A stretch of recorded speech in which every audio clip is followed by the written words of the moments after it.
Crikey, here we go again. Welcome to another edition of Bluffers to Buffers. I'm Bob. And I'm Ben. It's been a couple of weeks, hasn't it, mate? It has. Yeah, there's a problem when life's returned. And also in this It's episode... black and white, look. Yeah, watch. Okay. Wow. In this episode, we are doing a couple of things. We're unboxing and then fitting TTS sound with an upgraded speaker to this Class 50 locomotive. Sounds technical. So here we go, look. Classic knife skills. Yeah. So the Class 50 is one that I bought on eBay from the Weathering Works. All right. Was that when they were doing their 20 quid specials? It was exactly £20. Yeah, they're good for that. But it was such a long time ago. Look, the boys were watching. Oh, right. I think this was at the start of the year, if not late last year, that I actually did this bit of the video. And then, instructions, throw them away. Yeah. Oh, let's have a little look. A little bit of unwrapping, nicely boxed. Well, it's pretty much, I think it's just been bought and then taken out of the box and weathered up and then... Got your bits. Yes, everything's Do in you there. ever actually fit them? No, well, no, but I've thought about You're it. thinking about it. The problem is, it's weathered, as you can see here, look. Very, very nicely weathered. Yeah, Not I something like I'd that. be confident enough to do. But the snow ploughy bits and all that aren't weathered, so if I put them on, they're going to stick out like a sore thumb, aren't they? It's nice, I like the drip. Well, that's my nose because it was covered. Dear me. No, so yeah, I mean, it looks proper. It just looks, that drip. Yeah, I like it. Yeah. And the dirty vents. Yeah, There's a lot of work's gone into that, and I'm just nowhere near that level, to be fair, or confident enough to do it to a model that I've just spent on £20 on. Exactly £20. Exactly. £20 is an awful lot of money. It is. No, that is pretty mega. Yeah, very pleased with it. Mm-hmm. But What made you go for one of these anyway? Well, I don't know really. Don't know. Never really fancied one. Then all of a sudden I seen a couple on that internet, and I thought, well, maybe I need a couple of them. And obviously Network South East because of your imaginary visits to Surbiton Station. Yeah. So that's why I think it looks well with the weathering and that colour scheme. Look at that Whoa. transition of time in the right colours, Bob. Do you know what I mean? That's next level. So now we're going to have a go at fitting the TTS sound, Twin Track sound from Hornby.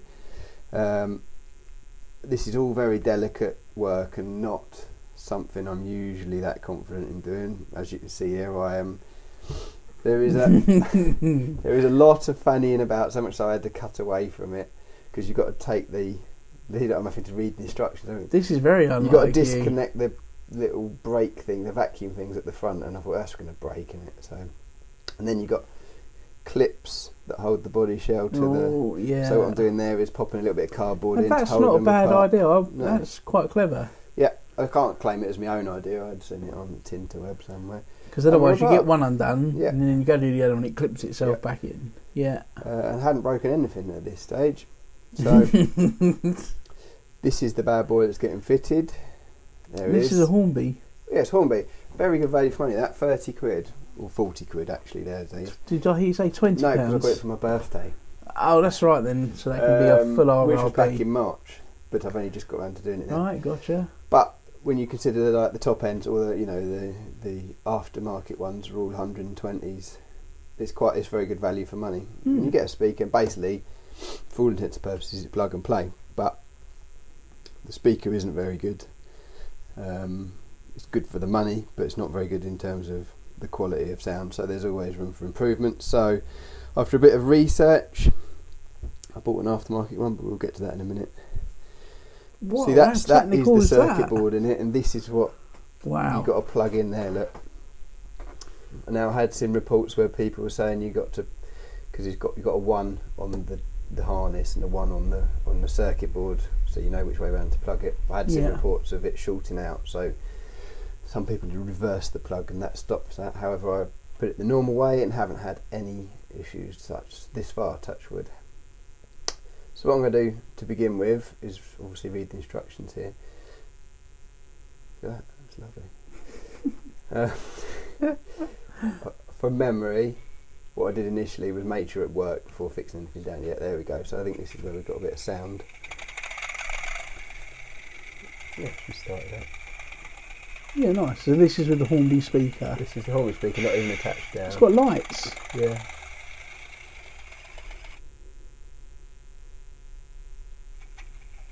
Firing it back up again. Yeah. What I've done here, I think, is put it on 3 times speed or something, which is probably silly, but yeah. But it worked. That's where we're at with that. It worked.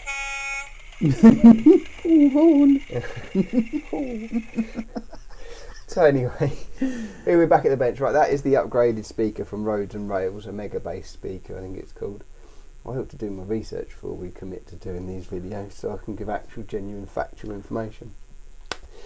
Anyway, it fits. Is this supposed to clip in, is it? No, this is how it's supplied. It's not supposed to fit in anything, you know, it's not specific, although it is recommended that it's a good size for this loco. Yeah. So there, I was just sizing up where perhaps I might fit it.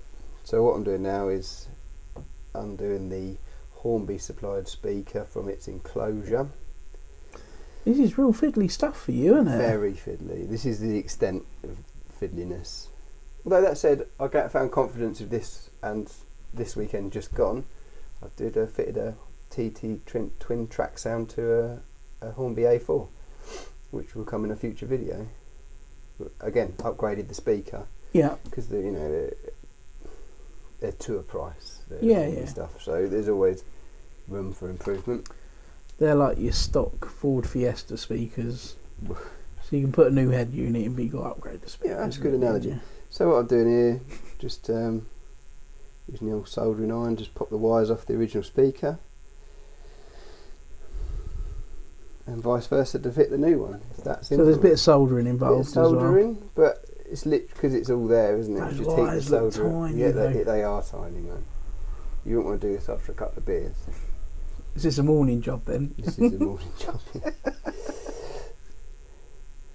think the family went out for a couple of hours, so it afforded me a bit of peace and quiet time. I needed time to concentrate, because this is the sort of job you definitely cannot rush.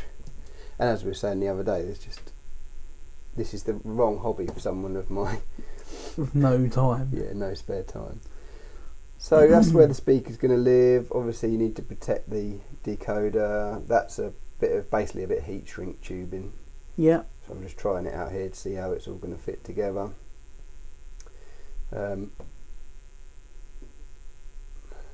Now, bit of black tack here, Bob. Black tack? Yeah, I kind of like the stuff you used to stick membranes, door card membranes. Oh right, yeah. Back to the motor trade. That's plenty strong enough to hold a speaker in place. And also, because the speaker doesn't come with an enclosure, the advice I'd seen was to just seal round the outside of the back of the speaker. Yeah. So it kind of makes it its own enclosure, and you being a musical sort of a fellow will probably understand why. Well, you're basically putting it in a cabinet, if that makes sense. Yeah. So therefore it projects more out the front of the speaker. Yeah. So I just go around the outside of this speaker. Again, this speaker is from Roads and Rails. It's the one that they recommend you use for this particular install. What I did was I bought 3, and so far I fitted one to this, and like I said, one to the A4. Could you hear the difference? You can. I mean, you'll hear in a minute when we go back to another, like after, as it were, the difference. Just not as tinny. Yeah. I mean, obviously it could even be louder still, or better quality still, but it just, I think the speakers were 3 for £9 or something, so still for not a lot of money. No, that's for nothing. Mm. I might be wrong, and I do apologise, Richard, if I've undersold your product. Loads of people phone that going. Prices are subject to being wrong. Correct. I think next time, Bob, I'm going to research. Yeah, it would be ideal, or wouldn't write it? some notes or something. So, again, this is where I struggle with this sort of job, the fiddly bit. So now, packaging it all together to get the loco back together. Yeah. Now I've tried it like that. Look, I've made the assumption that's where it's going to go. Yeah.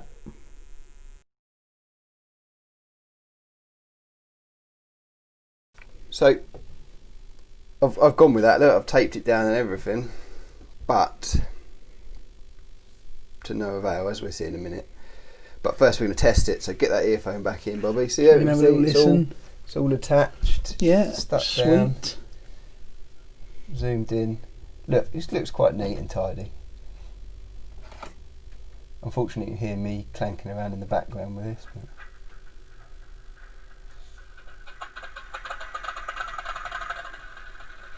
hopefully you hear the difference. Yeah, it's got a bit more clarity, a bit more oomph to it. Depth to it, definitely.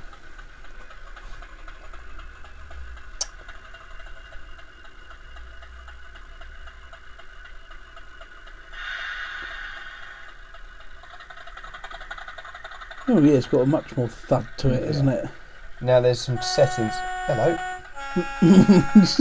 Deeper. There's some settings in a minute that we change in terms of how it accelerates or moves off from a standstill, just to make it a bit smoother. Again, advice from Richard at Roads and Rails. Don't take it from me. If you're doing this, have a little look at his video on YouTube. It explains it perfectly well. Oh, cut back. Cut back, very hard cut there. So here we go, I'm confident, that's going back together, plugging it in, wallop. But alas, no. Oh, I have a feeling that it's too tall. It is too tall, you're exactly right. But it's fine, because there's even better solution. First of all, I had a bit of splodge from the old black tack there sticking out of the side. I did try and force it, but I refrained from. See, look, I'm doing a squeeze there. Look. That will go. It will go. It will go. No. Been here with many Airfix models. Yeah. See, look, I'm even committing to plugging that back in, which is silly because I wasn't happy with it. I can't get it in though. Look, stupid small things. See, just not happy. But no, see, that's no good, is it? You should have known at that point. Yeah. You're better than this, mate. You're better than this because you're normally quite finicky about these things. I think it's because I can't get it in. I end up now. Hang on a minute. Give that up like a bad job. See, it's no good, is it? No. I'm still trying though. Like we all would. Yeah. I've glued it now, so it's got to go. See, tops off, and what I've done there is put the decoder around the other way and pointed at it with a screwdriver. Just a small bit of insulating tape around it to protect it. And that has afforded more space. It's clipped back in nicely. I bet it was like click. It was. Oh, look, even got the thumbs up. Wallet. So now we've moved it over to our programming track, which is on the shelf just above the layout. Oh, right. Change the address of the loco, so that's number 26 whenever I want to call her up. You have a programming shelf? Yeah. Wow. See, and the advice is to change CV 150 to number 1. I don't know what any of that means, but this is what I did. And change CV... I feel like something's going to come into land. 3 to 60. Now that is to do with how it sets off. Oh, right, from standstill. It's the amount of voltage that goes in it. I understand. But that's my program shelf. Look, that's where I keep my caramel wrappers and some people and my red knob end junction sign. Nice. It's a nice aged and Dutches. Carriages there, yeah. There's that. Love that. Of time. Amazing. So here we go. Bit of a running session now, Bobby. We're back on the main layout? Or? Yeah. I've recorded this on the SLR and you hear my blooming necklace chinking in the background. But I think it makes for a nice little... Oh, you can hear it, look. Yeah. What about action? What do you reckon? What's going on? You got some right depth of field there, haven't you? The old 50mm lens, mate. Nice. I see we've gone back to 1:1, not 6 times speed. Oh yeah. Look at that. I mean, if that's not beautiful, I don't know what is it? There's a little tear in my eye, I'm not going to lie. Exactly. The production values here, it's just phenomenal. I feel like I've been shrunk to 00 gauge scale. I could tell you a story about that. Have we got time for a little story? We've got like 3 minutes. So. I remember donkeys years ago watching Blue Peter. Yeah. And they'd obviously done some sort of trickery. I mean, this is probably late 80s, Yeah. Where they'd got the people to pretend that they were on a AA gauge scale railway. Oh, right. And I was convinced that they got a machine that could shrink people, and I told my mum. She said, "Go away, you stupid boy." So how old were you when that happened? 31. Yeah. Anyway.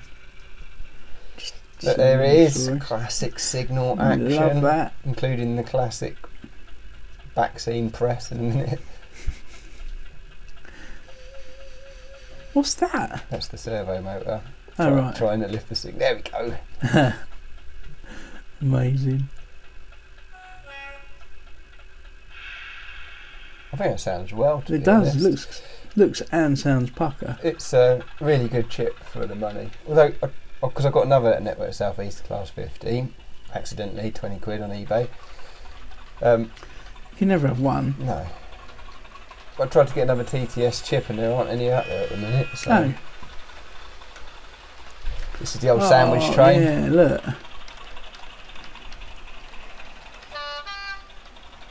Oh, he's there. Who?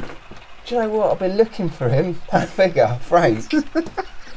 I've been looking for him. Did he go for a wander? He's gone missing. I couldn't find him anywhere. There you go, a little bit of a Network Southeast pass. Oh, it's just like Suburbatron. He's there. I'm going to check where I'll get home tonight. It's not funny. I'm annoyed about that. So I think it's getting quite in the end. But I'm pleased. I'm very pleased with how that's turned out. That looks mega. Yeah, it does. You've done a few Instagram posts with that as well, and it does look good. That needs weathering up now. Once I've got the confidence, I'm there. But you can't get. You struggle to find Network Southeast carriages. They're all a bit too new for what we're doing randomly. Anyway, that's the end of that, Bobby. That's the end of that. Well, thanks for watching, folks. Hope you enjoyed that and learnt something, maybe. I don't know. Yeah. So you can follow us, obviously, on RKE Junction, Bluffers to Buffers, on YouTube, Facebook and Instagram. Keep the comments coming in, because that's what keeps us going. Yeah. That's the first thing Bob asked me in the morning. Any comments? Any comments? Yeah, please subscribe, hit for the old notifications button, so when we upload some more nonsense you get told. Tell your friends. And this is just to cover the bit where we do the unknown rounding at the end. So normally this is probably the best bit. Yeah. So yeah, thanks for subscribing thus far. Over 500 now, which is great. Excellent. We've got a fun thing to happen, which is to be our next video, but we have to wait and see what that is. Anyway, peace out. Bye.